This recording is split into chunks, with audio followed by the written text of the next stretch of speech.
Now here we are back again for another episode on 8 Eagles Gather, and this one is, I think I might have done a little bit on this before, but we do publish books with a publishing company that we have, but one of our best-selling books is this one, and it's called Dad at D-Day and Beyond.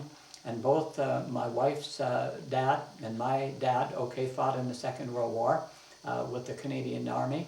And so we put together this book about my dad's experiences. He left me 38 and a half pages of notes about the war.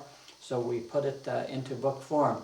And we market our books basically at a local military base here, close to where we live.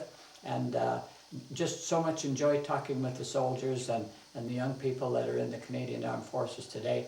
And I want to say that our government in Canada just announced a big increase of funding to the Canadian Armed Forces, which was kind of a long time coming, and reinforcements, for the military, both in salary and in aircraft and equipment and things like that.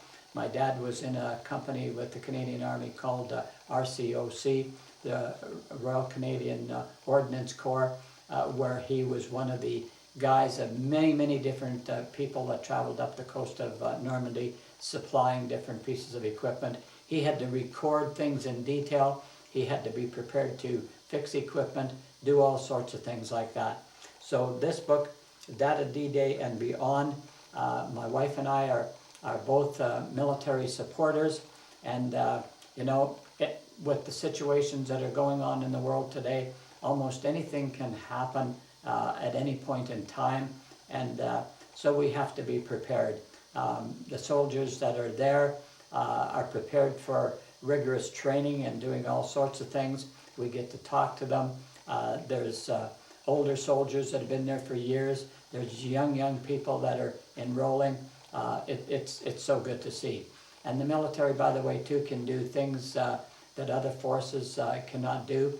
For example, in various provinces of Canada, including Manitoba, there's been evacuations in various areas where there are these huge fires, and so they call upon the military to fly the aircraft up and to bring these people down to Winnipeg or to Portage or Brandon, Manitoba, where they're away from the fires, because those fires are just definitely consuming and would cut them off definitely.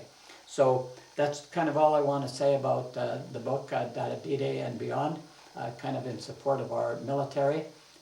Every country needs the equipment and the ability and the training that our soldiers go through for the military. So it's really good to have them there because they're specialized in certain types of training. And both my wife's dad and my dad came back from the Second World War. They didn't display anything that I could detect of PTSD or sickness because of the war. My dad wouldn't necessarily talk a lot about it, but he was my best parent. He taught me how to hunt, and he taught me how to shoot, and he was just an excellent person. So that brings now an end to this little episode on 8 Eagles Gather, Dad at D-Day and Beyond.